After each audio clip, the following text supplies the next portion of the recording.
Is the Pentateuch, and this is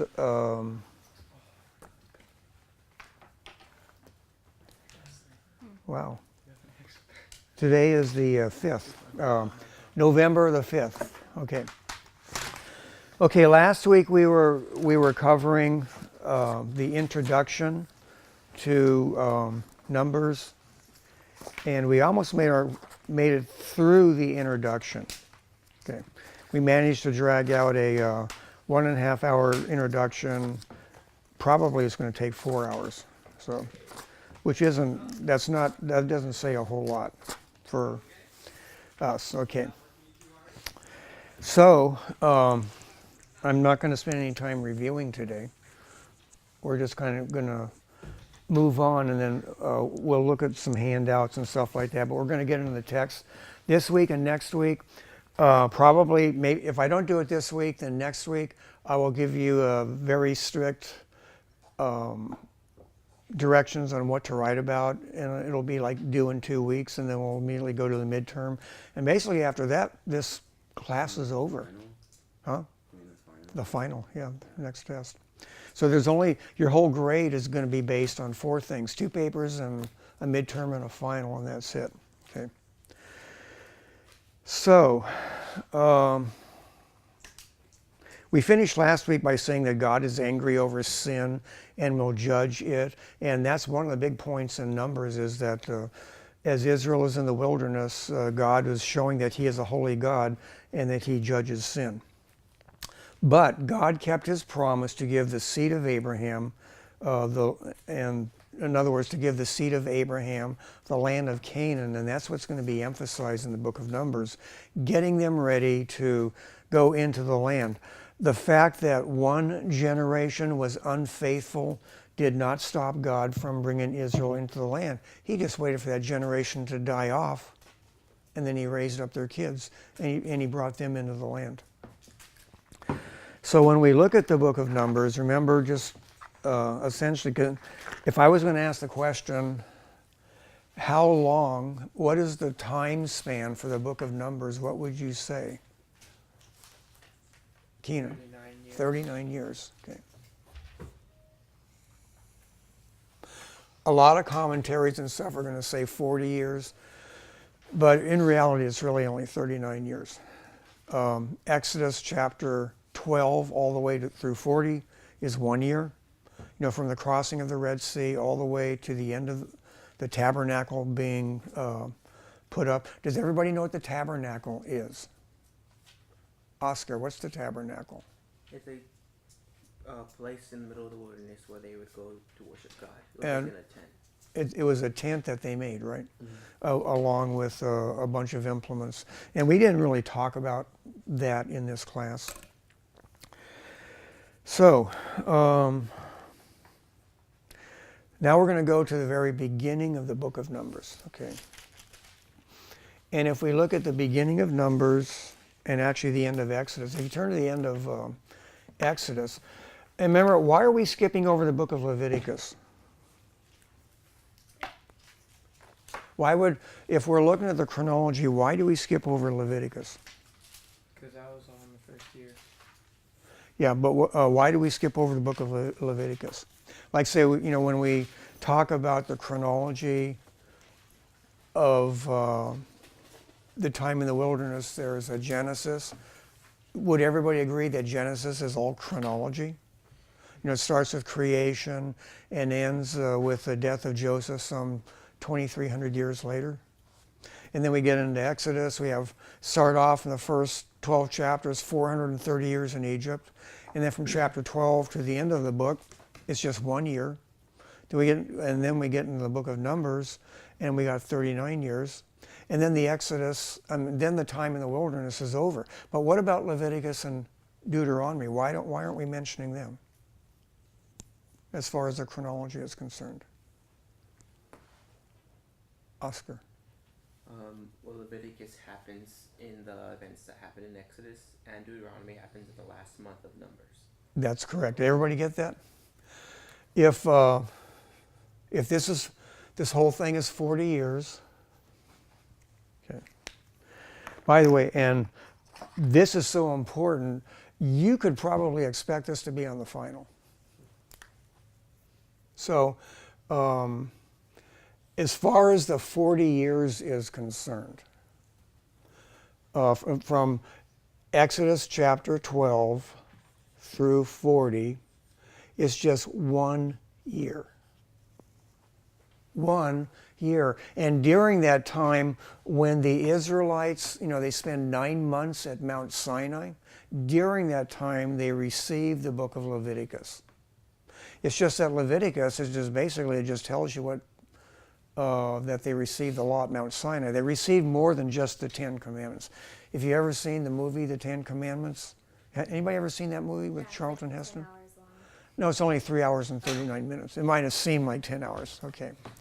But, they only show them receiving the law, the 10 Commandments. But in reality, at that point in Exodus, they received the 10 Commandments, and they received the book of Leviticus at the very start. So, right here, they received Leviticus.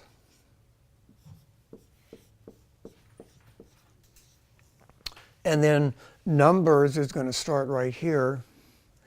And where does the book of Deuteronomy come in? The last month. The last month of which year? The 40th. 40th year. So in the last year right here, in the last month, is the book of Deuteronomy was written. The last month of the 40th year is when the book of Deuteronomy was written. And again, that's just going to be a review of the previous 40 years. From Exodus, God is just basically rehashing the law and giving some interpretations and giving some new law, to the second generation. So who receives the book of, between the two generations, the first generation and the second generation, who receives the book of Leviticus? Austin. What? Sorry. Okay. As far as receiving the book of Leviticus, who receives it? The first generation of Israelites or the second? The second generation. That would be incorrect. Why? The first generation dies off. They receive the book of Leviticus. The second generation receives the book of Deuteronomy. I mean, it's right up here. Yeah. The first generation. You all realize there's 2 generations in the book of Numbers. Okay. Okay, I can't spend so much time because I've like said this like 100 times over the weeks, and I have to get moving through the text so that we can finish the Pentateuch. Okay. So Exodus ends in Exodus chapter 40, verse 17. So in Exodus 40, verse 17, it states, and turn to it in your Bibles, so you're actually seeing it in the text. So Austin, turn to it in your Bible, okay? What verse are we turning to? Which one? I didn't hear, what was it? Okay, Exodus 40, verse 17. Okay. This is where Exodus ends.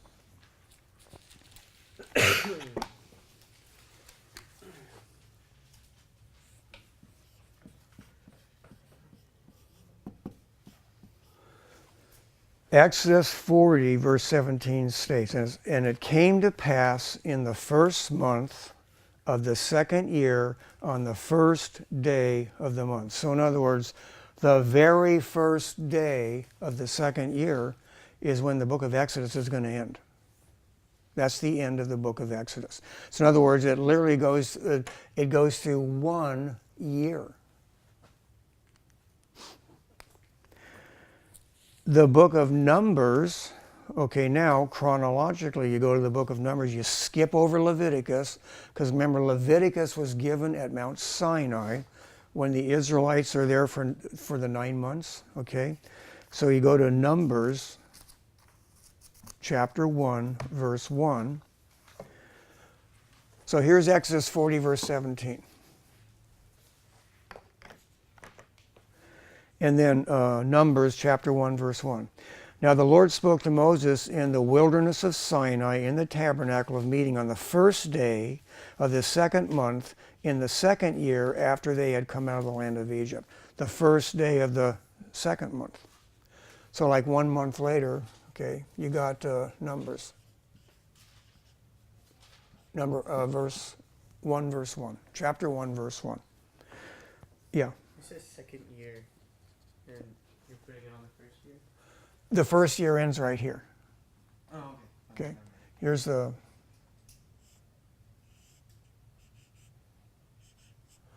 And this is the next 39 years. But the first year of Numbers, which is really the second year of the wilderness sojourn. Remember, Exodus chapter 12 all the way through, all the way to the end of Numbers 36, that's 40 years. Okay. So from here to here is 40 years. From here to here is 39 years. You all see this is 1 year, so the remaining number to get to 40, you need 39 years. So Numbers is 39 years. The first generation goes to about here, okay, where they're talked about as far as being in the book all the way through about chapter 15. Numbers, chapters, Numbers 1 through 15. That's just approximate. Because we're going to go all the way up until the time, this is what we're mostly going to talk about today, is the first generation, things that God did with them, and then them rebelling against Moses, refusing to go into the land, and then God disciplining them, punishing them, and executing justice where he says they're all going to die in the wilderness. Okay, so Numbers starts right there. That's Numbers 1, verse 1. Everybody got that? Okay. Okay. Oh, quick question. I'm so sorry. Yeah. So, first generation lasts from Exodus 12 to Numbers 15? 15 or 16. I mean, they're gonna die off in this area here, but you can pretty much divide the book into just 3 parts. There's the first generation, where God is dealing specifically with them. There's the second generation. Here's the first generation.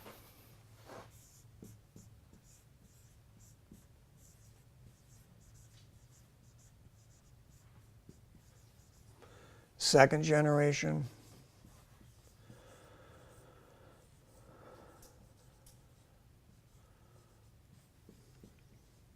Okay. And then in the middle, there's only about 5 chapters. It just basically, there's very little written about the 37 or so, because this is about 1 year of time. This, Numbers 1 through 15 just describes 1 year. And then Numbers 20 all the way to 36 just describes 1 year. So that remaining 37 years in the middle right here, there's only like 5 chapters and there's almost nothing written. It's like God is saying, what an incredible waste of time.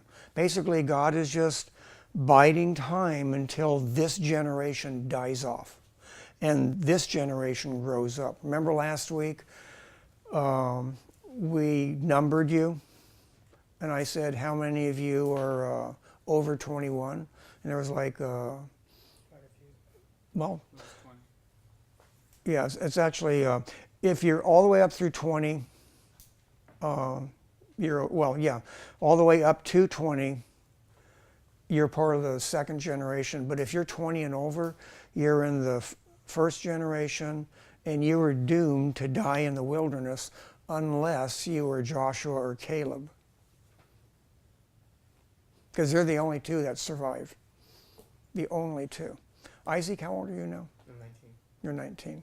See, you just barely made it. You would have almost died in the wilderness. Okay. 2 months down.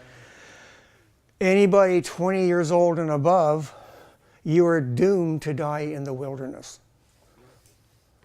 Because at that point, God numbered the people from 20 years of age and older. So, the book of Numbers is called the book of Numbers because it starts off with a census. They've spent a year at Mount Sinai. Now God, in the second year, says, I'm going to number you. I want to see who is eligible to serve in the army. If you are 20 years old or older and a man, you are eligible to serve in the army. And God came up with 603,550 or something like that. So in other words, God numbered the people, and there was 603,000 people ready to serve in the army. In other words, there would be an army of 603,550 people who would be ready to invade the land of Canaan to exterminate the inhabitants of the land. In other words, God was executing judgment on Canaan. And he was going to use that first generation. That was the plan. Okay. Got everybody's attention so far? Who is 20 and over? Remember, I wrote your names on the board. Lauren, Max, Tony. 1, 2, Destiny. Let's see, Tony. 1, 2, 3, 4, And Jeff. 5. 5 of you, remember, were in that generation, and you perished in the wilderness. You died in the wilderness. Figuratively speaking, I was just trying to get you involved in the story. I mean, if I said to something like, like, Jeff, you're dead. You're dead meat. You're dying in the wilderness. Okay, that's basically what happened. Yeah. Do you think that first question, the people knew, right, that their first generation was going to die off, or did God not tell them that only the first generation? He didn't tell them until after they rebelled and sinned. God knew they would do it, but they rebelled. And once they rebelled, then God told them. Okay. And the second question is, do you think any of them left the wilderness to go back to, I don't know, Egypt or another country? There was no place to go. They're in the wilderness. God is providing sustenance for the Israelites where they are. He's not turning the entire wilderness area into, in other words, manna doesn't fall over the entire wilderness. It just falls on the Israelites. So once you leave Israel, you're just basically walking through the desert where there's no water or anything like that, and you'd be dead in a day or two anyway. You would die in the wilderness. Because where are you going to go? Go back to Egypt, they'd probably kill you. Go back to the land of Canaan, they don't want you there. But you'd never make it there anyway. It's too far to walk. If you've ever walked in, say, West Texas, or say in the Mojave Desert in the middle of the summertime, and you have no water, how far do you think you'll get? A mile. Yeah. And say you take some provisions, so you take yourself a jar of manna. It's only good for one day. After that, it turns to worms. So you'd have nothing to eat. You have nothing to drink, nothing to eat, so you would die. You wouldn't die 10 or 15 years later. You'd die in the first couple of days. So again, there's no place to go. Has anybody ever walked in the desert? We're in Southern California. Shirley must have taken a walk in the desert before. Would you consider Kuyama a desert? What's that? Kuyama? What's Kuyama? No, it's a place, never mind. Okay, you guys totally caught me by surprise there. I've never heard of it. Okay, so that's that first generation. Okay, let's go ahead and take a 10-minute break. Does this make it look a little bit clearer? You have there's 40 years in the wilderness. The first year in the wilderness is Exodus 12 through 40. In other words, from the Red Sea crossing till they build the tabernacle. Red Sea crossing, chapter 14, really, they're crossing the Red Sea. But, they're going through Passover and all that. That's the first year in the wilderness. Once they cross the Red Sea, they are in the wilderness. The first year of the book of Numbers. So there's 40 years in the wilderness, but the book of Numbers covers 39 years. I'm sorry, there's actually no place where I can stand where I'm not in somebody's way. So the book of Numbers covers 39 years. The first year of Numbers is actually the second year in the wilderness. Does everybody see that? And then the 39th year of Numbers is actually the 40th year in the wilderness when you count the whole 40 years. But for the book of Numbers itself, Numbers just goes from here at the end of the book of Exodus all the way to the end here. Total of 39 years. But most of the information in the book of Numbers is written for about the first year and the last year. So I give you guys copy this down. It'll probably really help you on your final. The middle chapters 3 through 38, there's 37 years there. There's only 4 or 5 chapters that cover that whole 37 years. There's just nothing going on. It's just the people are just, basically they're just waiting to die. And the second generation's waiting to grow up. But the second generation, because this is the second generation, first generation, let me mark that in a special way too.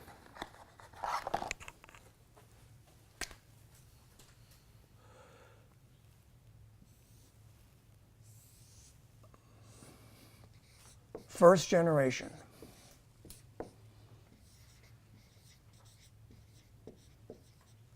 Okay, so was it the span of 40 years?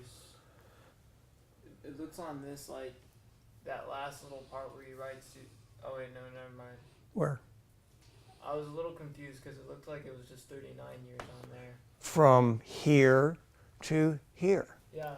All right. Right, see this? See my line right here? 39 years. That's the book of Numbers. Yeah, I was just thinking because it looks like as soon as you get to like the new year of 40 years, then it looks like, oh, it's finished.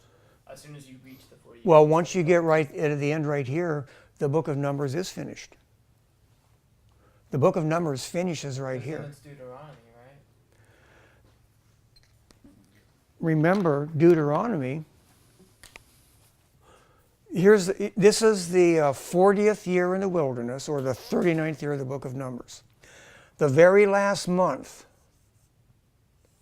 of the 40th year in the wilderness, or the 39th year of, the book of Numbers covers 39 years. Because Exodus covers the first year, 40 years in the wilderness. Exodus 12 through 40 covers the first year. Numbers starts at the beginning of the second year in the wilderness.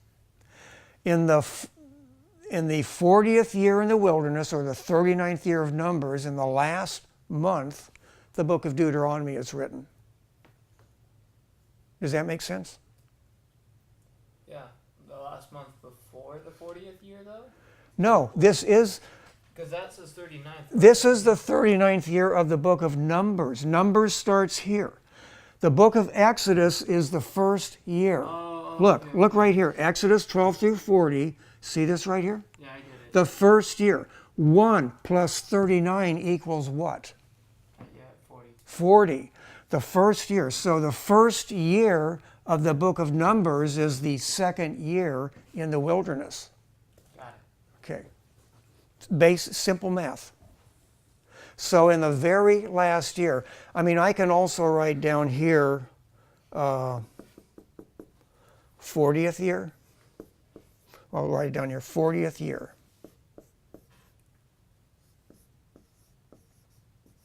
It's the 40th year in the wilderness. Okay. Okay.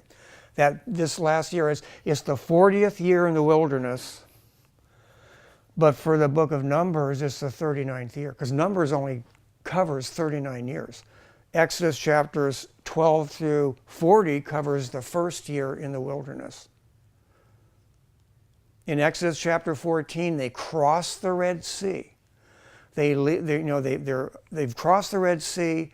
They are now in the wilderness. The Egyptian army has been killed, and they are in the wilderness from that time on.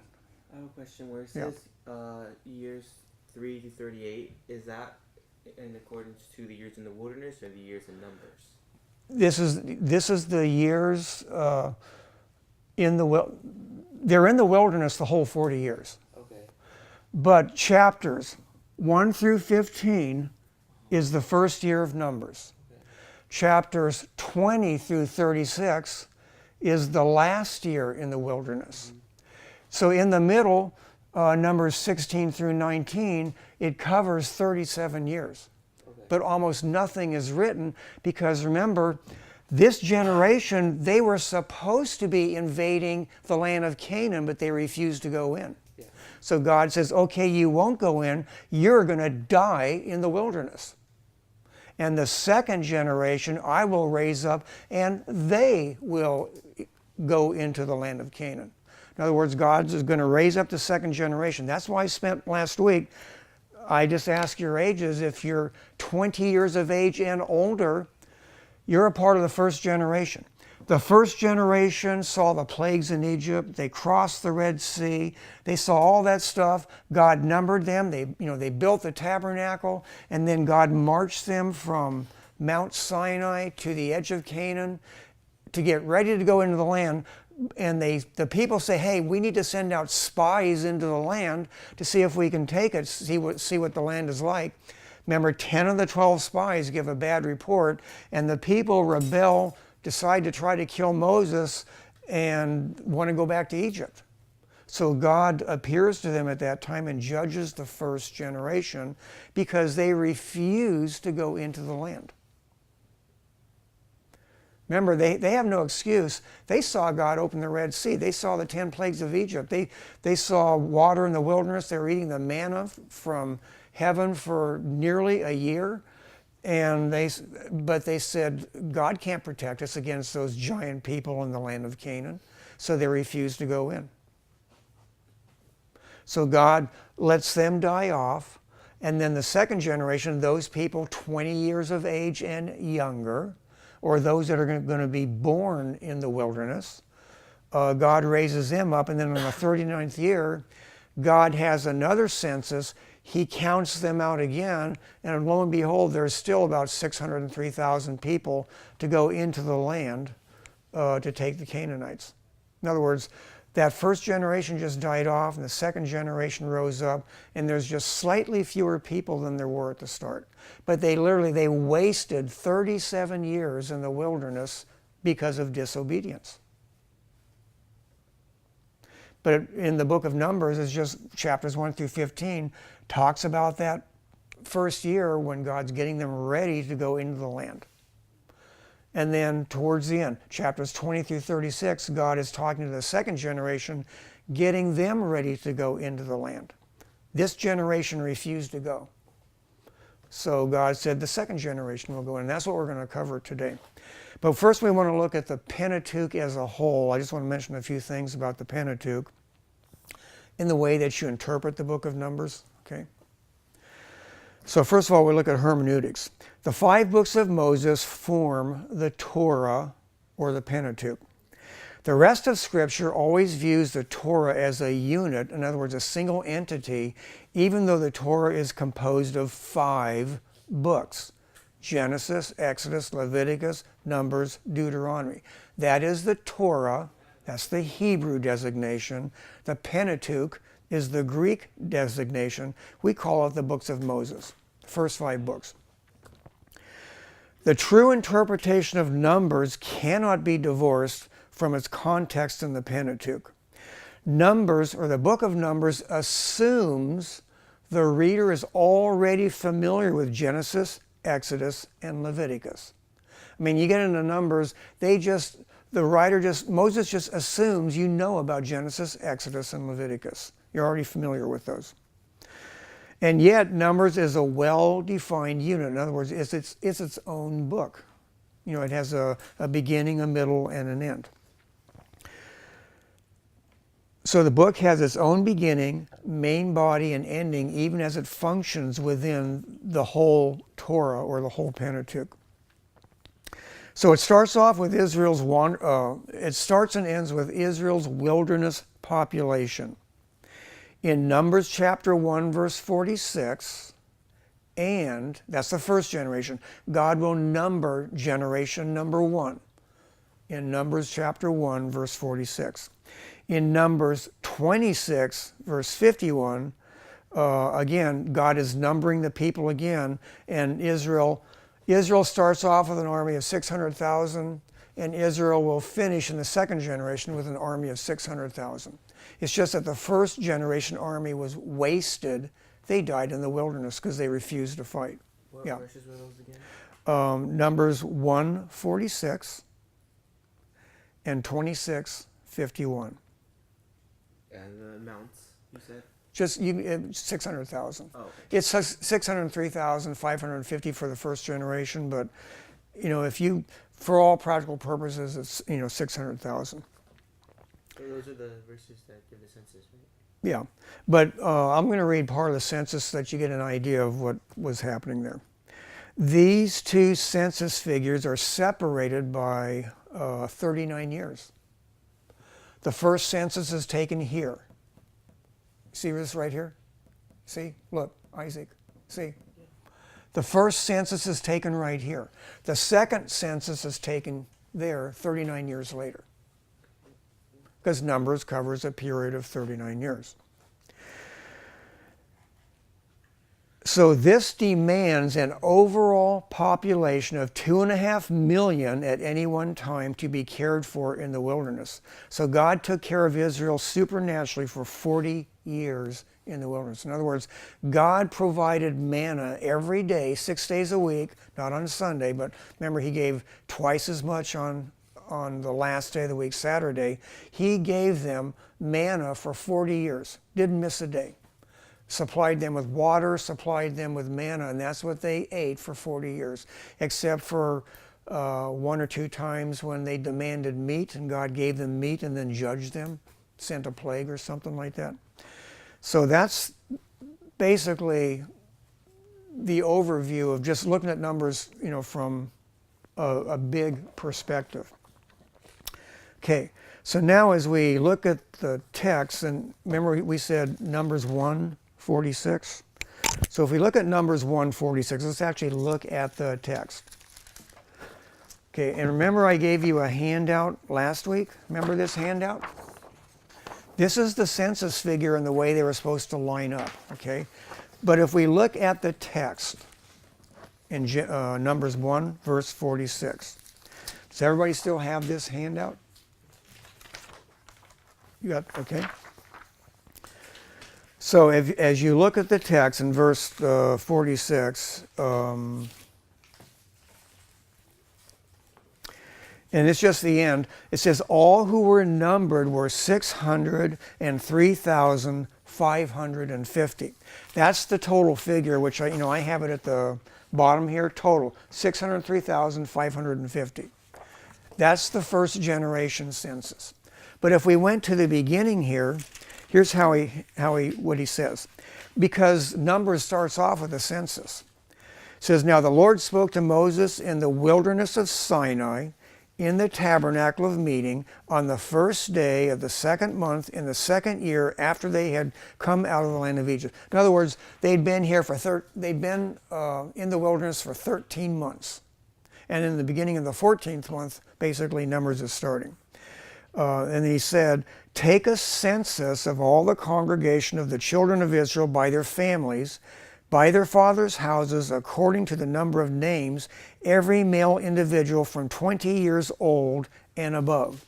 Hence, that's why I divided you. If you're 20 years old and above, you're in the census.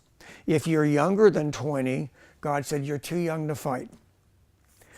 In other words, all who are able to go to war in Israel, you and Aaron, you shall number them by their armies. And with you there shall be a man from every tribe, each one the head of his father's house. So for instance, and then it talks about the heads of the houses. Then it starts off with the tribe of Reuben. Okay, so in verse 20. Now the children of Reuben, remember Jacob had 12 sons, so there's 12 tribes. Reuben is the first one.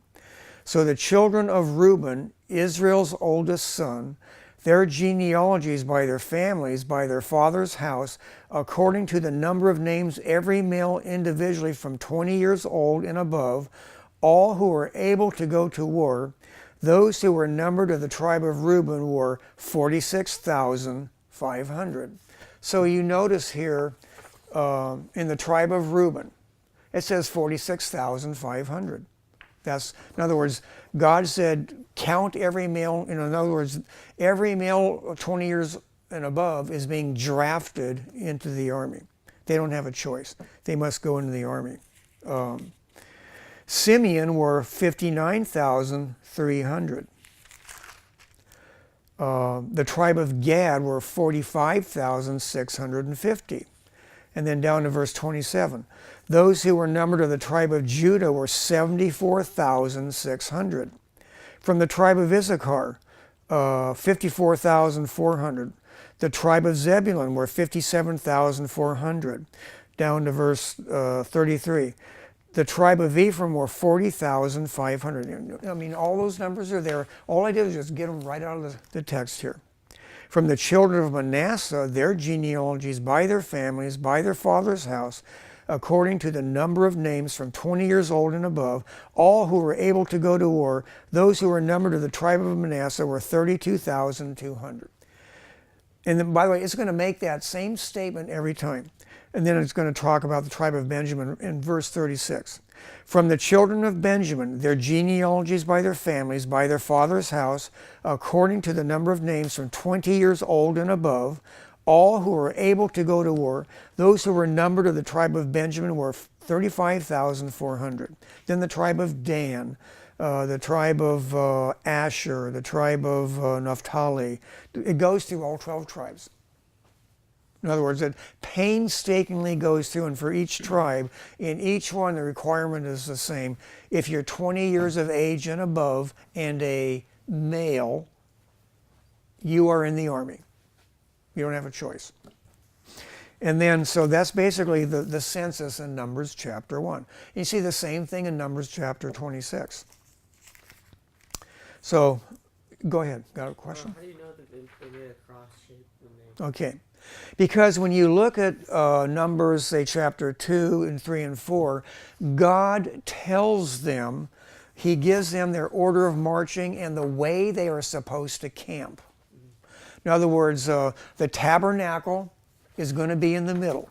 Tabernacle's in the middle.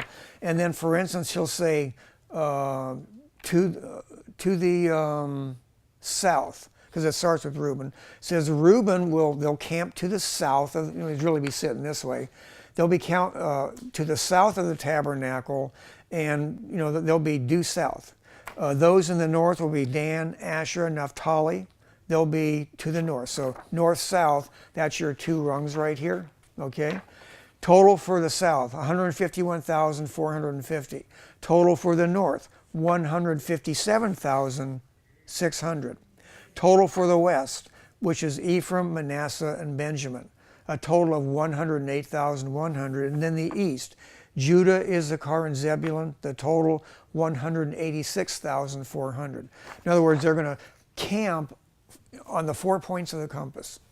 And so if you just take it literally, the tabernacle, God is smack dab in the center. The Levites are right in the center. They're in that center area. And then the 12 tribes all camp around to the north, the south, the east, and the west. And if you just go by the numbers, it's going to add up to 603,550. You'll notice that 186,000 is more than the others, so it's the longer leg. So it just happens to look like the form of a cross.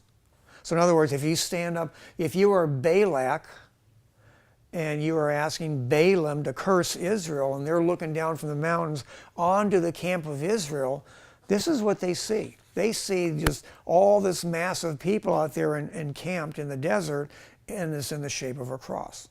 It just happens to look that way. In other words, God could be prefiguring a picture of what's going to happen in 2,000 years in the future, or 1,500 years in the future.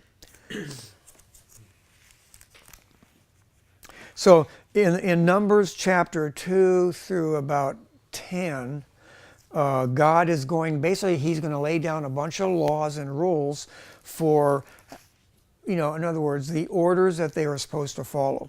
But if, for the next couple of chapters, God is going to number the tribes of Aaron, the three families of Aaron, the sons of Aaron, Gershon, Merari, okay? He's going to number them as they are going to take care of the service of God in the temple.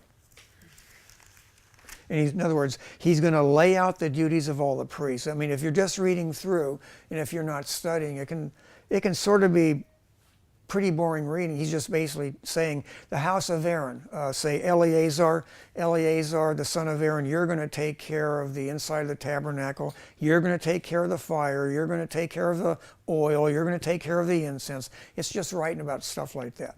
In other words, how they're going to do all this stuff. And then he's going to tell them about how they're going to do their marching. There's some other laws, like, for instance, how you deal with unclean persons. Now here's one in Numbers chapter 5. It's concerning unfaithful wives. So I'm going to read just a law that they have here where, say, a husband comes up with a spirit of jealousy over his wife. So it's just interesting so you can see what they do here. So in Numbers chapter 5, verse 11. And the Lord spoke to Moses, saying, Speak to the children of Israel and say to them, if any man's wife goes astray and behaves unfaithfully toward him, and a man lies with her carnally, and it is hidden from the eyes of her husband, and it is concealed that she has defiled herself, and there was no witness against her, nor was she caught, if the spirit of jealousy comes upon him and he becomes jealous of his wife, then it's going to lay out, it gives a whole chapter on the procedure where if the husband knows, he knows something is wrong, but he has no proof, but he knows something is wrong. Because you can't have like an affair in a family. One person can't be unfaithful to the other without it changing the relationship, and the partner that has been wronged can usually tell if something is not right. So God said, they would take them to the priest, and then they would put the wife under a vow as to whether or not she was faithful or unfaithful. So it goes through this elaborate ritual that what she has to do. And it's like, for instance, if she's guilty and she's literally drinking the dust from the tabernacle floor in water, and say if she's guilty, it says her belly's going to swell up and she's going to get sick and stuff like that. But if she's innocent, she's going to be okay. In other words, God puts them through something where she goes through a ritual where if she's guilty, it's going to come out. Because just the fact that you're before God and you're going through this ritual, and in other words, God is putting the wife in a position where she literally is going to be found out if she's been unfaithful or not. Chapter 6 talks about the law of the Nazarite. In other words, it's things, things that weren't covered in Exodus, Leviticus. Numbers is covering some extraneous stuff, that we didn't get before. And then it's in the area of talking about the priests. So then it gets finally to the priestly blessing in Numbers chapter 6, verses 24 through 26. So it says, for instance, in verse 22, and the Lord spoke to Moses, saying, Speak to Aaron and his sons, saying, This is the way you shall bless the children of Israel. Say to them. Then he says, Yevarakaka Adonai Vishmareka, Yair Adonai Panav Alecha Vihuneka, Yisad Adonai Panav Alecha, V'yasem Laka Shalom. That's the Hebrew. English, I'm sure you've all heard this. The Lord bless you and keep you. The Lord make his face shine upon you and be gracious to you. The Lord lift up his countenance upon you and give you peace. That was the blessing. It's a Trinitarian blessing that would be given to the people, like say every morning. They blow a shofar. They take one of these, they blow the shofar, and then the priest, Aaron himself, the high priest, would give the blessing. So literally they blow the shofar. They blow the shofars, and then they give the blessing. Okay. How does it sound when it's blown? What's that? How does it sound? Sounds just like a trumpet. Short. If you do it right. Huh? If you do it right. Yeah.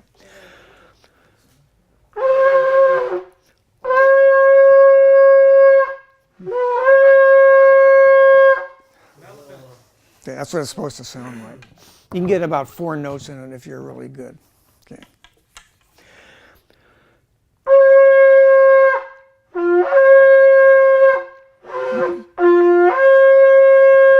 They do that, and then they give the Hebrew blessing. I haven't blown this in like 5 years. Should do that in worship. What? Do that much. We used to do it like in my church in Florida. Okay. I live in an apartment. Can't practice. So it's been 5 years. It disturbs the neighbors greatly. It's a very piercing sound. And if you were just listening, you'd think somebody's blowing a trumpet. So that's why in the Bible it calls these trumpets and not shofars. Is that what's being blown in Revelation? Yes, as a Yeah. matter of fact, yeah. The 7 trumpets are really the 7 shofars. Yeah. I should have brought it to Revelation. I could have blown it there. So 7 angels, each angel having a shofar. And by the way, in heaven, there's nothing man-made in heaven except the scars on Jesus, but everything else basically God formed. So in other words, he blows a shofar and not a regular trumpet like it's translated in Revelation. So you see a Hebrew translation of the book of Revelation, it'll say the 7 shofars. Okay. So then it talks about stuff like that. In other words, he's getting them ready to go into the land. In other words, he's going to tell them the order of march. In other words, this is when the Israelites are encamped around the tabernacle. Basically, there is an order of march. In other words, who starts first? Who leads? Who's on the end and stuff like that. So in other words, that's all the stuff that the first 10 chapters of Numbers is doing. Okay, in chapter 10, in chapter 9, they have their second Passover. It's been a year since the first Passover, right, Keenan? It's their second year. Remember, Exodus 12 is the first Passover. That's the death of the firstborn. They ate a Passover meal. Well, they celebrate the second Passover in Numbers chapter 9. Because it's the second year. So in other words, on the first month, the 14th day of the month. That's the holiday that they're going to celebrate it on. Then it's going to talk about the cloud and the fire in chapter 9.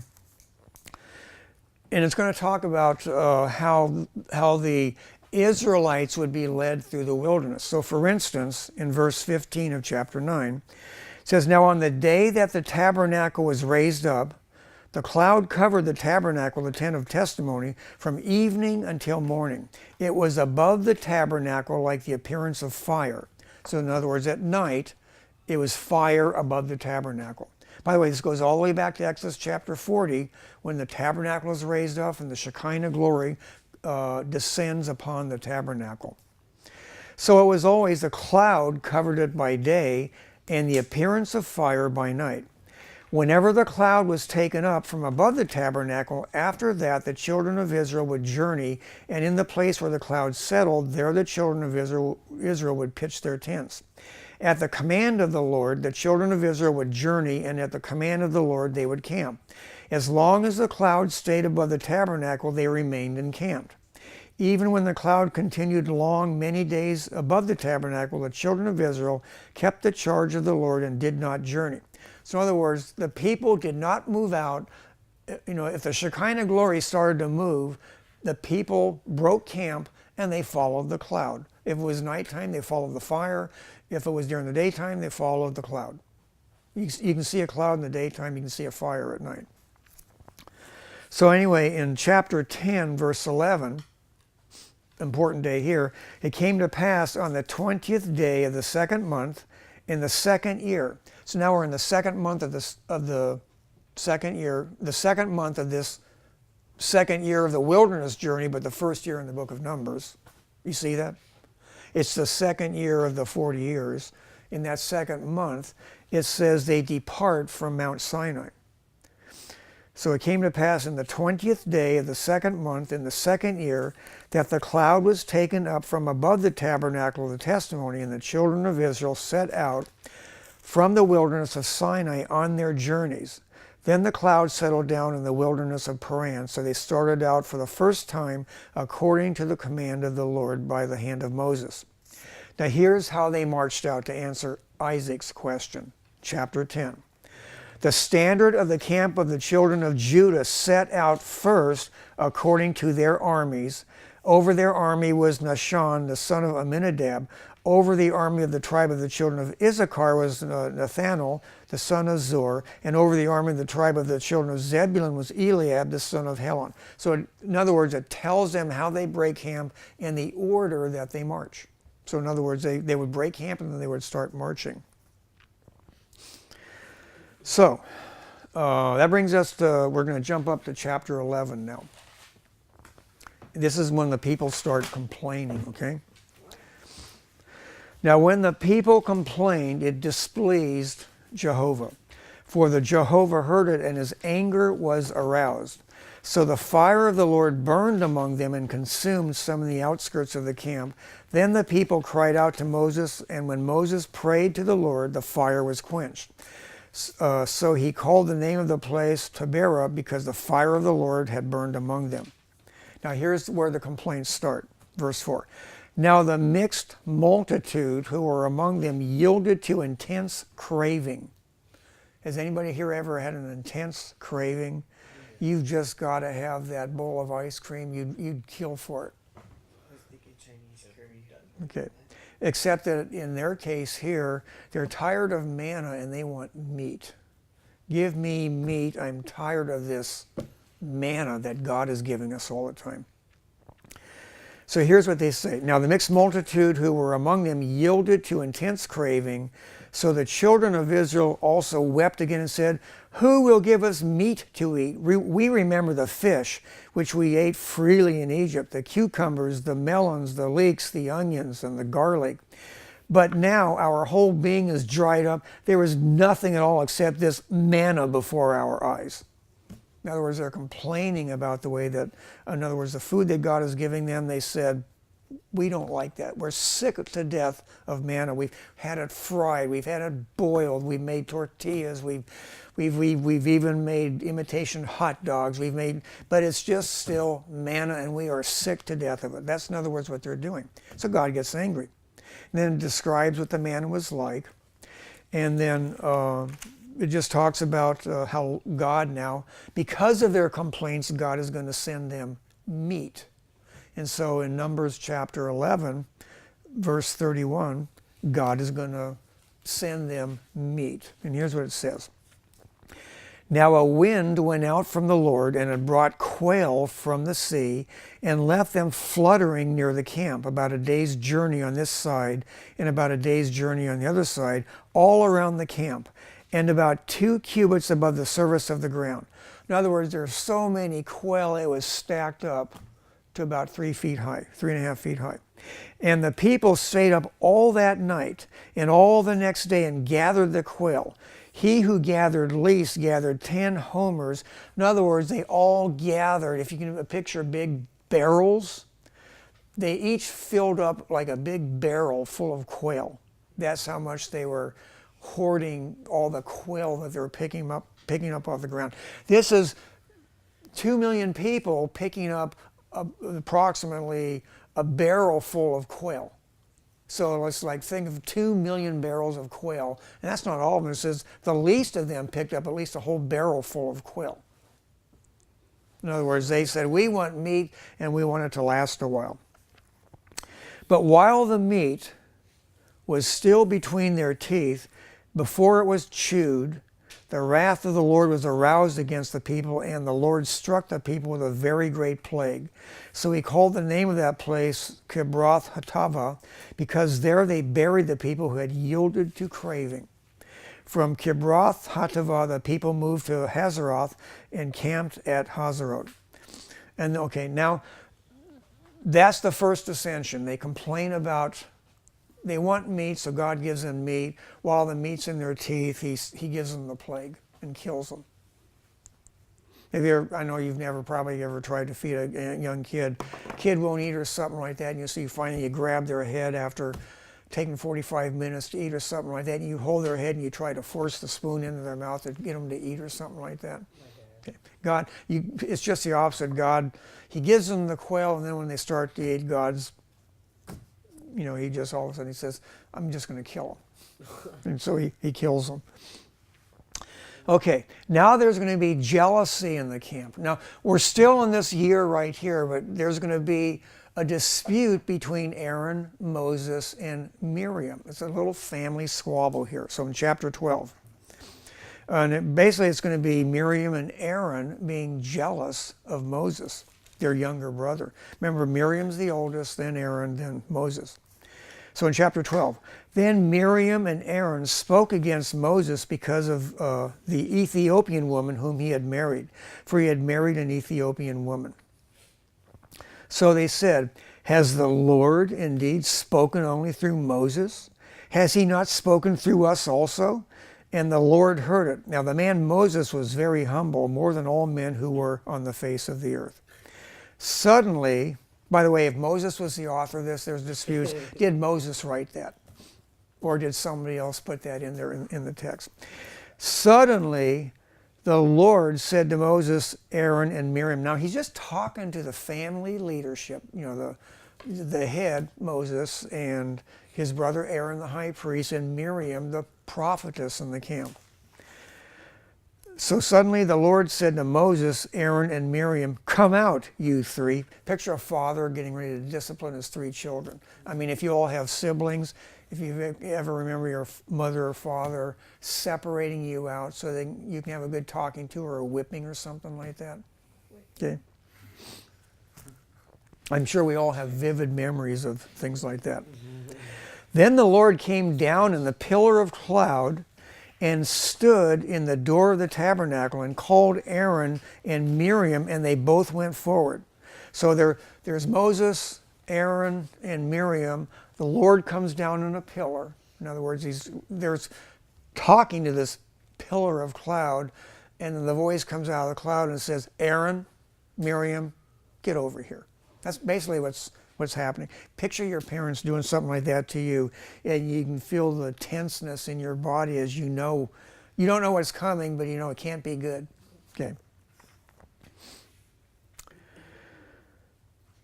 So anyway, the Lord came down in the pillar of cloud, stood in the door of the tabernacle and called Aaron and Miriam, and they both went forward. Then he said, hear now my words. If there is a prophet among you, I, the Lord, make myself known to him in a vision. I speak to him in a dream. Not so with my servant Moses. He is faithful in all my house. I speak with him face to face, even plainly and not in dark sayings. And he sees the form of the Lord.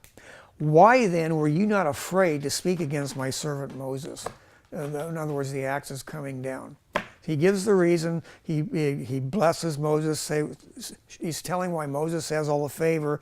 And he says, therefore, why did you, in other words, the accusation. This is God himself saying, why did you, and your parent, if they're your parent doing that, it's a scary feeling because you don't know what's coming. So the anger of the Lord was aroused against him, and he departed. And when the cloud departed from above the tabernacle, suddenly Miriam became leprous, as white as snow. Then Aaron turned toward Miriam, and there she was, a leper. So Aaron said to Moses, O my Lord, please do not lay this sin on us in which we have done foolishly and in which we have sinned. Please do not let her be as one dead, whose flesh is half consumed when he comes out of his mother's womb. You get a picture of what Miriam looked like. When God left, basically Miriam was like in the latter stages of leprosy. So Moses cried out to the Lord, saying, please heal her, O God, I pray. Again, and this is strange. I mean, you can picture this like in your own family. Then the Lord said to Moses, if her father had but spit in her face, would she not be shamed 7 days? Let her be shut out of the camp 7 days, and afterwards she may be received again. So Miriam was shut out of the camp 7 days, and the people did not journey till Miriam was brought in again. And afterward the people moved from Hazeroth and camped in the wilderness of Paran. In other words, so this little family squabble, basically, the whole camp of Israel shut down, and while Miriam was being disciplined, they had to sit there and camp until her 7 days of detention were over. Okay. In other words, a family squabble that became very public. Everybody knew what was going on. Okay, chapter 13 is where the big stuff starts to happen. So let's go ahead and take a 10-minute break, and then we're going to get into why the first generation was going to be destroyed. Okay, we're in the second year in the wilderness, which is the first year of in Numbers. Remember, it's 39 years in Numbers. We are right here.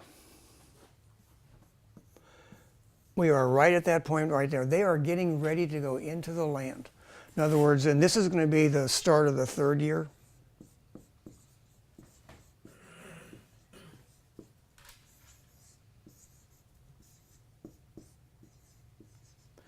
The start of the third year in the wilderness. And it's at this point, God's plan for the Israelites is to conquer the land. And does anybody remember the chapter where God tells them what they, in other words, their foreign policy, what they are supposed to do in the land? Deuteronomy 7.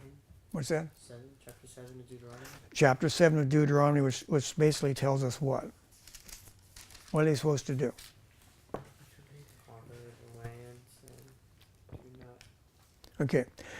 When the Lord your God brings you into the land which you go to possess and cast out many nations before you, the Hittites, the Girgasites, the Amorites, the Canaanites, the Perizzites, the Hivites, the Jebusites, 7 nations greater and mightier than you, and when the Lord your God delivers them over to you, you shall conquer them and utterly destroy them.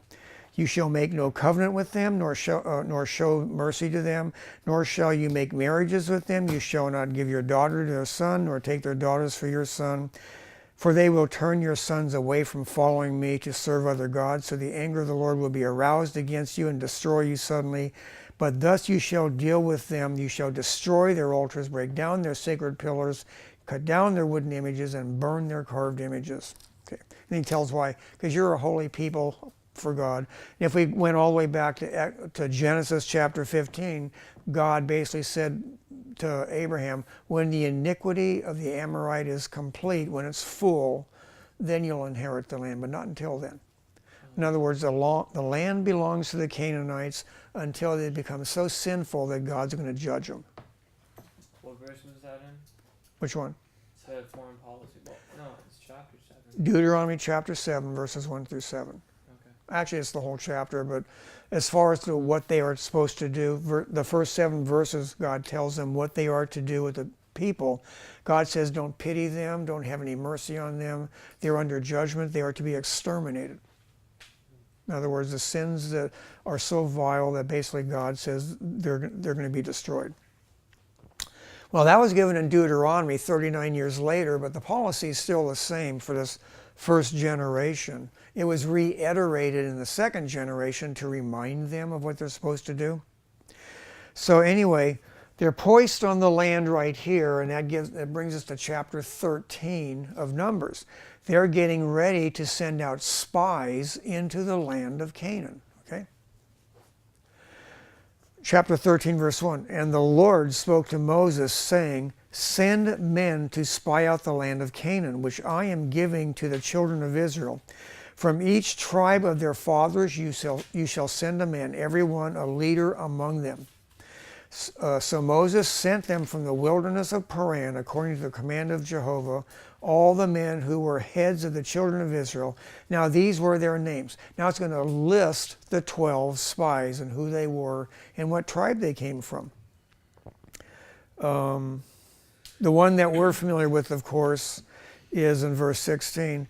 These are the names of the men who Moses sent to spy out the land. And Moses called Hoshea, the son of Nun, Joshua. Okay, that's the guy that we're familiar with. So it lists the 12 spies in chapter 13, through the first 15 verses. It just basically tells you who they are, what tribe they're from.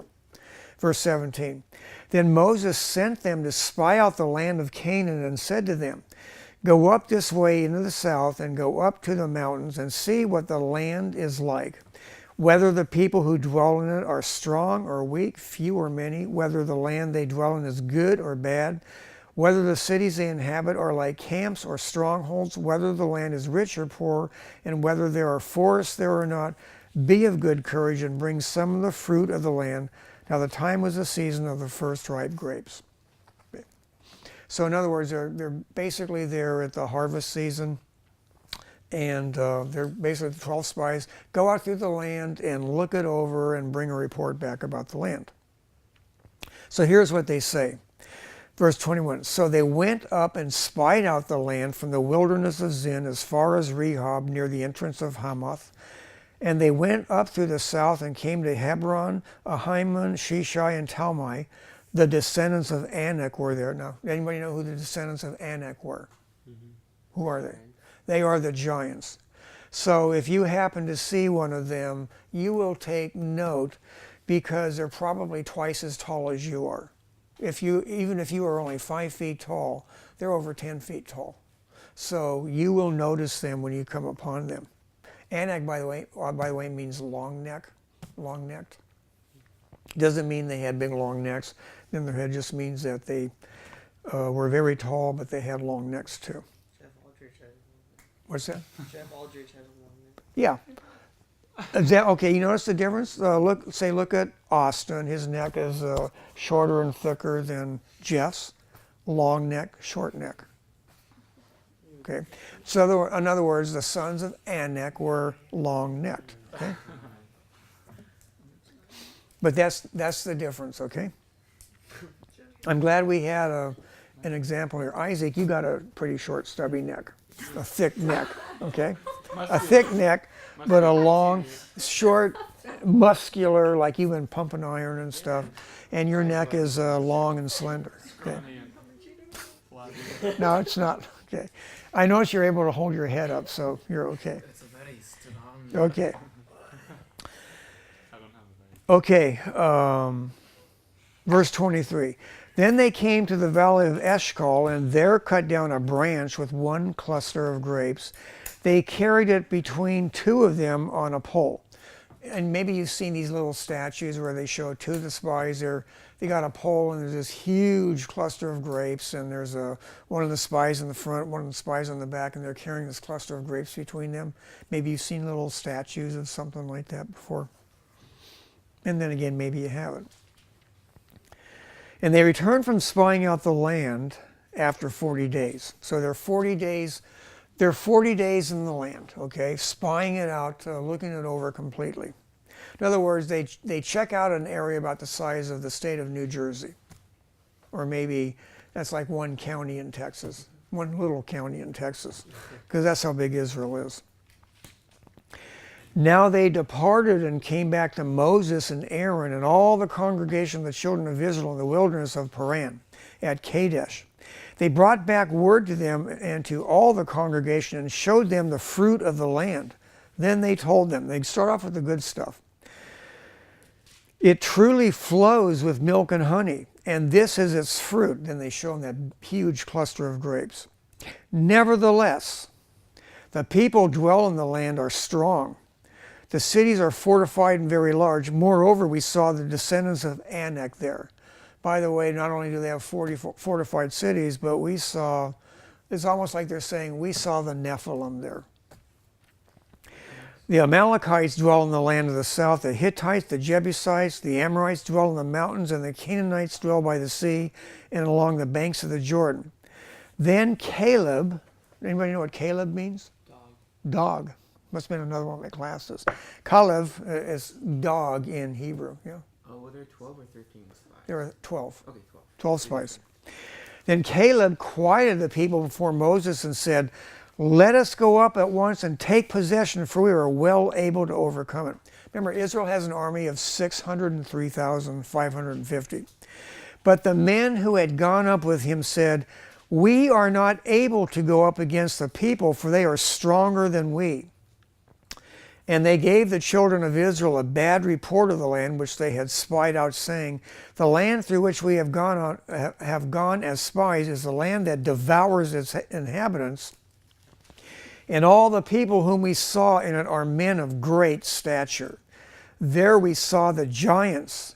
The descendants of Anak came from the giants, the Nephilim, okay? And we were like grasshoppers in our own sight, so we were in their we were in their sight. In other words, the sons of Anak looked at us and they said, boy, you guys are really puny. Okay.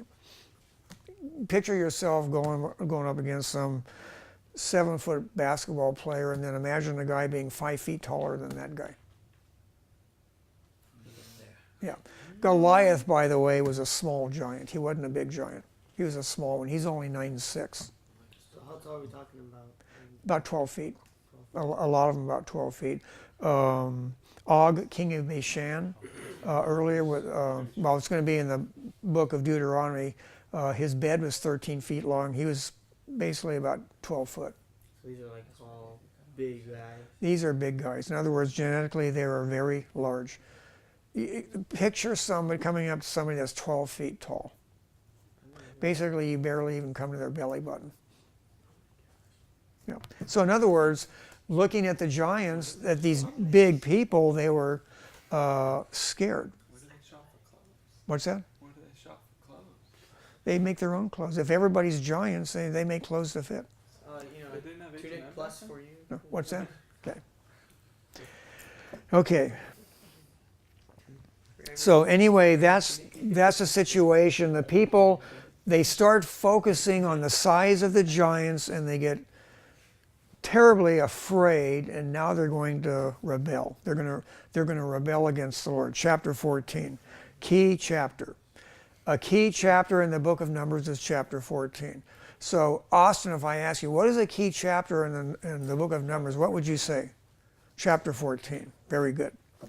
Israel refuses to enter Canaan. Or right at this point right here, God has already numbered the army. They've seen the miracles that God has done. God has said, I have given you the land, just go in and take it. God basically had told them, you're going to whip the giants, don't worry about it, because I'm doing your fighting for you. But the people just get scared.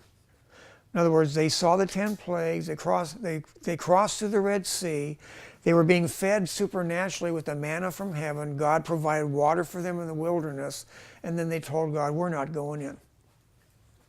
People are too big, too strong. We can't take them. So all the congregation lifted up their voices and cried, and the people wept that night. And all the children of Israel complained against Moses and Aaron. In other words, who do they blame? You, Moses, you, Aaron, you did this to us. Okay, that's what's going on. In other words, you get angry, you cry, and then you got to find somebody to blame for your problems. Well, Moses and Aaron. And the whole congregation said to them, if only we had died in the land of Egypt, or if only we had died in this wilderness. Why has the Lord brought us to this land to fall by the sword, that our wives and children should become victims? Would it not be better for us to return to Egypt? So they said to one another, let us select a leader and return to Egypt. So that's what the people decide, the mob rule. This is what they decide. Then Moses and Aaron fell on their faces before all the assembly of the congregation of the children of Israel. But Joshua, the son of Nun, and Caleb, the son of Jephunneh, who were among those who had spied out the land, tore their clothes, and they spoke to all the congregation of the children of Israel, saying, the land we passed through to spy out is an exceedingly good land. If the Lord delights in us, then he will bring us into this land and will give it to us, a land which flows with milk and honey. Only do not rebel against the Lord, nor fear the people of the land, for they are our bread. Their protection is departed from them, and the Lord is with us. Do not fear them. So if you wonder why Joshua and Caleb were allowed to go into the land, they stood with Moses and Aaron, and they stood against all the people, and they stood for the Lord and said, don't be fearful, let us go into the land. God has given it to us. So, in other words, they took a stand when the popular thing to do was, complain like everybody else. Then the Lord said to Moses, how long will these people reject me? And how long will they not believe me with all the signs which I have performed among them? I will strike them with pestilence and disinherit them, and I will make of you a nation greater and mightier than they. In other words, God says, I'm going to kill everybody, and Moses, I'm just going to start off with you, and we'll just start out all over again with your family. So Moses said to the Lord, Then the Egyptians will hear of it, for by your might you brought these people up from among them, and they will tell it to the inhabitants of this land.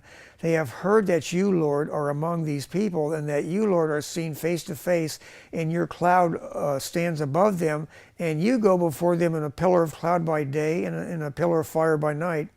Now, if you kill these people as one man, then the nations which have heard of your fame will speak, saying, because the Lord was not able to bring this people to the land which he swore to give them, therefore he killed them in the wilderness. And now I pray, let the power of my Lord be great, just as you have spoken, saying, the Lord is long-suffering and abundant in mercy. In other words, Moses is reminding God of what God had said to him in Deuteronomy chapter 34. Forgiving iniquity and transgression, but he by no means clears the guilty, visiting the iniquity of the fathers on the children to the third and fourth generation. Then Moses cries out for the people, pardon the iniquity of this people, I pray, according to the greatness of your mercy, just as you have forgiven this people from Egypt even until now. In other words, you forgave them at the golden calf. You forgave them when they complained about drinking bitter water. You forgave them when they complained about the manna and you gave them meat to eat. In other words, you forgave them all those times. Can you forgive them this one time here too? Then the Lord said, I have pardoned according to your word, but truly as I live, all the earth shall be filled with the glory of the Lord. Because all these men who have seen my glory, in other words, God is saying, going all the way back to the plagues, you saw the plagues. You saw the Red Sea opening up. You crossed through the Red Sea. You saw walls of water on the right and on the left. You saw how I brought water in the wilderness, how I've been protecting you, killed the Egyptian army off for you, been feeding you this whole year. In other words, you saw my glory. So you saw my glory and the signs which I did in Egypt and in the wilderness, and have put me to the test now these 10 times, and have not heeded my voice. They certainly shall not see the land of which I swore to their fathers, nor shall any of those who rejected me see it. But my servant Caleb, because he has a different spirit in him and has followed me fully, I will bring into the land where he went, and his descendants shall inherit it. Now the Amalekites and the Canaanites dwelt in the valley. Tomorrow turn and move out into the wilderness by the way of the Red Sea. So God said, okay, turn around and head back into the wilderness.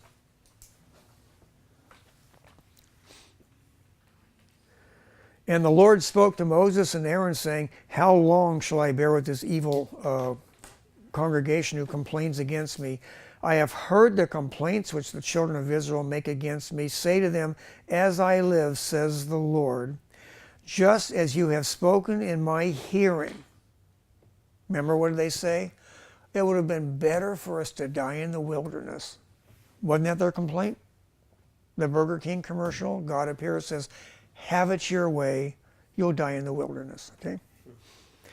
Just as you have spoken in my hearing, so I will do to you. The carcasses of you who have complained against me shall fall in this wilderness. All of you who were numbered according to your entire number from 20 years old and above. Except for Caleb the son of Jephunneh and Joshua the son of Nun. You shall by no means enter the land which I swore I would make you dwell in. But your little ones, in other words, your children, whom you said would be victims, I will bring in, and they shall know the land which you have despised.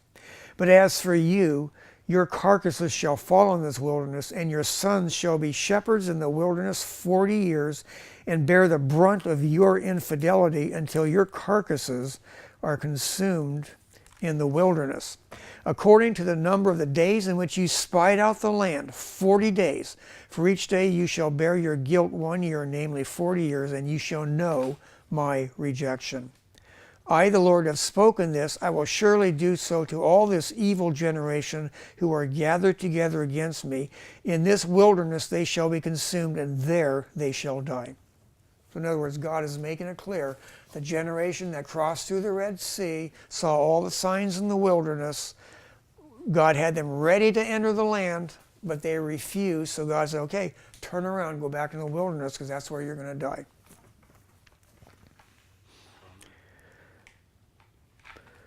Now, the men whom Moses sent to spy out the land, in other words, the spies, who returned and made all the congregation complain against him by bringing a bad report of the land, those very men who brought the evil report about the land died by the plague before the Lord.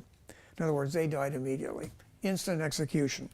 But Joshua the son of Nun and Caleb the son of Jephunneh remained alive of the men who went to spy out the land. Now, God has given a command, return into the wilderness. So what is the will of God now? What's the will of God? Go back to the wilderness. Go back into the wilderness. That is the will of God. God said, you will not enter the land. Go back into the wilderness. Okay? So in other words, now, if you try to go into the land now, you're disobeying God, and God is not with you. So here's what happens at the end of chapter 14. Then Moses told these words to all the children of Israel, and the people mourned greatly. And they rose early in the morning and went up to the top of the mountain, saying, here we are, and we will go up to the place which the Lord has promised, for we have sinned.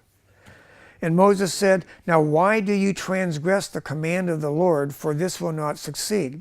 Do not go up, lest you be defeated by your enemies, for the Lord is not among you. For the Amalekites and the Canaanites are there before you, and you shall fall by the sword, because you have turned away from the Lord. The Lord will not be with you. But they presumed to go up to the mountaintop. Nevertheless, neither the ark of the covenant of the Lord nor Moses departed from the camp. Then the Amalekites and the Canaanites who dwelt in that mountain came down and attacked them and drove them back as far as Hamath. Okay. So in other words, they rebel and they try to go into the land, and now the Canaanites, they form their armies against them, and they drive the Israelites back into the wilderness. Remember, the will of God is you're going to be in the wilderness until you all die. Okay, when we get to chapter 15, see, what is this first generation, what have they done? They've refused to obey the Lord and go into the land, so God said, okay, you will not go into the land. Their charge against God was, you're going to destroy our children. So God tells them, your children, whom you said I can't take care of, they will inherit the land. But everybody's going to basically suffer for your infidelity, and you're all going to wander in the wilderness for 40 years. Remember, even Joshua and Caleb wandered in the wilderness for 40 years. Okay. By the way, 40 years in the wilderness, they started at the Red Sea, and then, of course, when they enter Canaan in the book of Joshua, that's their 40 years. So God gives them 40 years. Why does he give them 40 years? How did God come up with that number? That's the number of judgment. But why? What does it say in the text? Because it's 40 a year for every day they were spying out the land. Yeah, the spies were in the land for 40 days. God said, you will spend 1 year in the wilderness for every day the spies were in the land. So in other words, they come up with 40 years. That's how they end up with 40 years in the wilderness. So in other words, your punishment will be by a factor of 365, or say 360 back then. In other words, a long time in the wilderness for the 40 days. Just a month and a half. 7 weeks. 7 weeks is 42 days, and they're going to spend 40 years in the wilderness for that. So now they turn back into the wilderness, okay?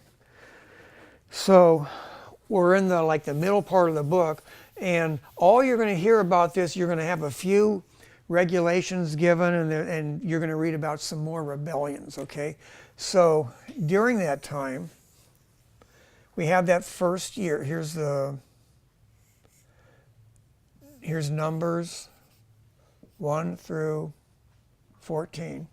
And then right here, we're in chapter 15. Chapter 15 starts off laws of grain and drink offerings. Now, they're going back into the wilderness, and now God's giving them some more laws. In other words, he says, you're not ready to go into the land, so we're just going to keep working on it till you are. Laws concerning unintentional sins, law concerning presumptuous sins. In other words, lots of sin. Lots of laws that are going to be given in chapter 15. And then there's going to be another rebellion, okay? There is going to be a big rebellion after they're in the wilderness because the people are bitter. They don't have anything to look forward to. The first generation, they blew it. All they have to look forward to is death. So they're going to rebel again.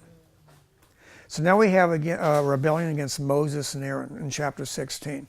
And this is called the rebellion of Korah, or Korah's rebellion.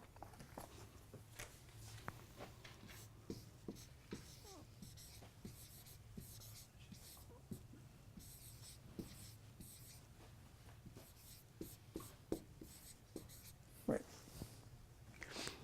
So there's going to be a number of rebellions during this 37-year period here.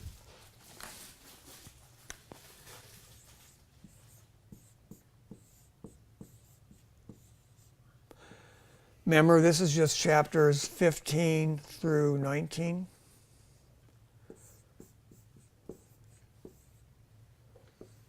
Chapters 15 through 19, and it lasts for 37 years. First major incident is Korah's rebellion in Numbers chapter 16. It says, Korah, the son of Izhar, the son of Kohath, the son of Levi. In other words, this is a revolt amongst the priests. Remember, we had Aaron and Miriam, they rebel, they complain against Moses. Now the priestly tribe of which Moses is a part of, they rebel.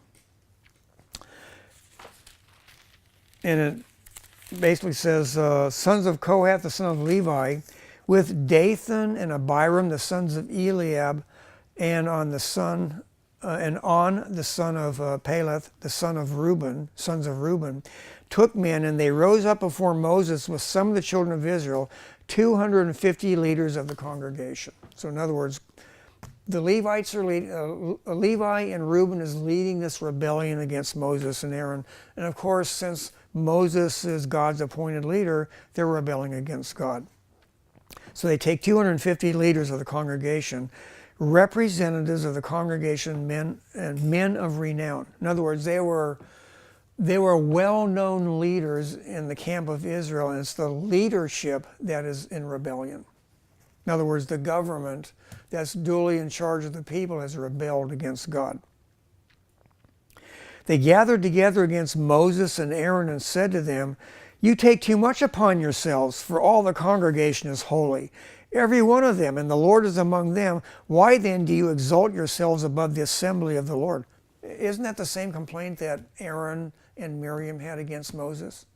The Lord speaks to us too. Why should you be any better than us? Now they're saying, you take too much upon yourself. The Lord is with us too. You take too much upon yourselves. So when Moses heard it, he fell on his face, and he spoke to Korah and all his company, saying, "Tomorrow morning the Lord will show who is his and who is holy, and will cause him to come near to him. The one whom he chooses he will cause to come near to him. Do this, take censers, Korah and all your company, put fire in them, and put incense in them before the Lord tomorrow. And it shall be that the man whom the Lord chooses is the Holy One. You take too much upon yourselves, you sons of Levi," repeating their own statement. Then Moses said to Korah, "Hear now, you sons of Levi. Is it a small thing to you that the God of Israel has separated you from the congregation of Israel to bring you near to himself to do the work of the tabernacle of the Lord, and you stand before the congregation to serve them? And that he has brought you near to himself and all your brethren, the sons of Levi, with you? And are you seeking the priesthood also? Therefore you and all your company who are gathered together against the Lord. And what is Aaron that you complain against him?" And so Moses sent to call Dathan and Abiram, the sons of Eliab, but they said, "We will not come up." In other words, they said, "We don't recognize your court. We aren't even coming." I mean, it was rebellion. "Is it a small thing that you have brought us up out of the land flowing with milk and honey to kill us in this wilderness, that you should keep acting like a prince over us?" Moreover, you have not brought us into a land flowing with milk and honey, nor given us inheritance of fields and vineyards. Will you put out the eyes of these men? We will not come up. So in other words, they're just absolute rebellion. They just refuse to even acknowledge Moses as the leader. Then Moses was very angry and said to the Lord, do not respect their offering. I have not taken one donkey from them, nor have I hurt one of them. And Moses said to Korah, tomorrow you and all your company be present before the Lord, you and they, as well as Aaron. Let each take his censer and put incense in it, and each of you bring a censer before the Lord, 250 censers, both you and Aaron, each with his censer. So basically they all take their censers and they're all going to supposedly minister before the Lord. So in verse 23, verse 20, the Lord spoke to Moses and Aaron, saying, separate yourselves from among this congregation, that I may consume them in a moment. In other words, God's ready to kill everybody again. Then they fell on their faces and said, O God, the God of the spirits of all flesh, shall one man sin and you be angry with the whole congregation? So the Lord spoke to Moses, saying, speak to the congregation, saying, get away from the tents of Korah, Dathan, and Abiram. In other words, everybody clear away from their tents. God's giving everybody fair warning. Then Moses rose and went to Dathan and Abiram, and the elders of Israel followed him. And he spoke to the congregation, saying, depart now from the tents of these wicked men, touch nothing of theirs, lest you be consumed in all their sins. So they got away from around the tents of Korah, Dathan, and Abiram. And Dathan and Abiram came out and stood at the door of their tents with their wives, their sons, and their little children. Now, there's going to be a destruction here. Why do you suppose, if a man is going to die for his own sin, why is God killing the women and children? If a man dies for his own sin. Because it affects the whole family. Well, they're all basically standing behind their father. In other words, the wives and the children feel the same way as the father. So basically God's going to take out the whole families. So then Moses said, verse 28, by this you shall know that the Lord has sent me to do all these works. For I have not done them of my own will. If these men die naturally like all men, or if they are visited by the common fate of all men, what's Moses saying? They die a natural death. Yeah, if they die a natural death, then the Lord has not sent me. But if the Lord creates a new thing, and the earth opens its mouth and swallows them up with all that belongs to them, and they go down alive into the pit, then you will understand that these men have rejected the Lord. Basically, God is saying, if the earth opens up and swallows them, here we live in California where we can have earthquakes, it would not be unusual if you're in a major earthquake to see the earth open up. Probably seen movies of that, right? Of earthquakes and people almost falling in.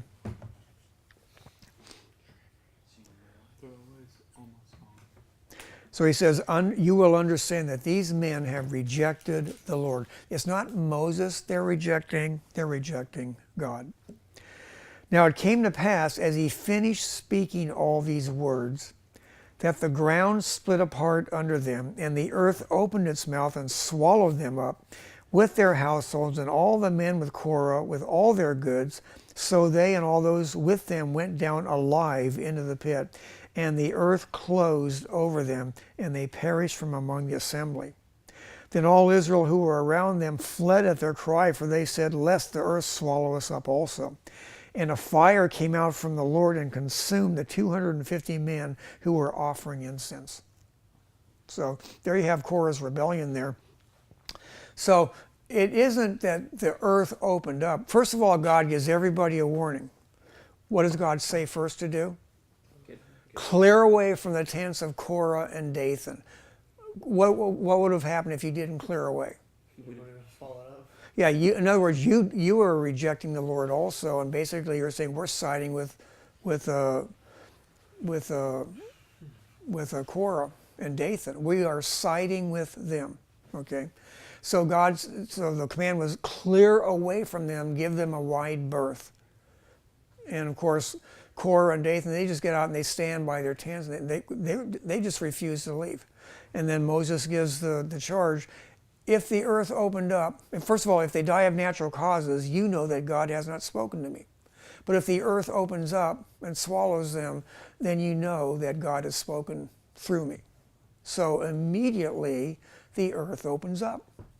And it isn't just that it opened up and they went down alive into the pit. You can picture the earth opening up and them falling.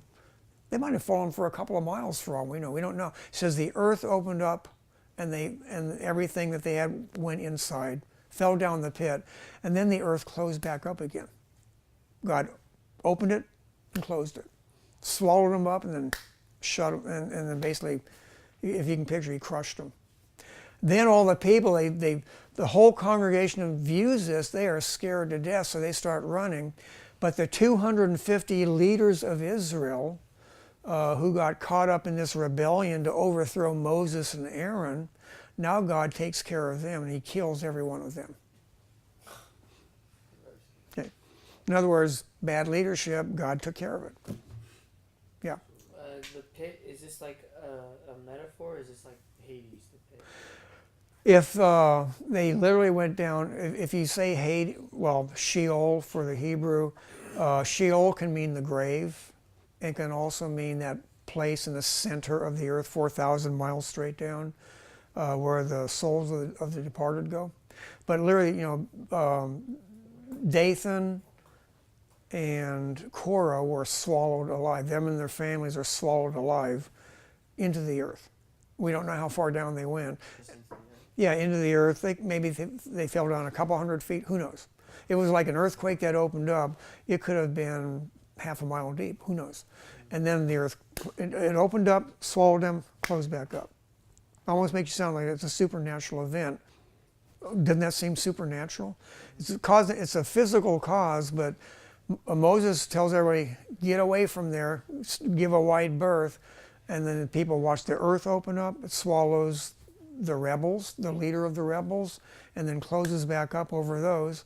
And then the 250 leaders who were influenced by Dathan and Korah, God just strikes them dead. And how does he do that? And a fire came down from the Lord and consumed the 250 men who were offering incense. In other words, they're offering incense to the Lord and God strikes them dead. Does that sort of sound familiar to somebody that happened to two other people? Remember the sons of Aaron, Nadab and Abihu, who offered strange fire, and God struck them both dead? Literally, fire came out from the altar and killed them both. Well, here, same thing. All 250 die. Let's go ahead and take a 10-minute break, okay?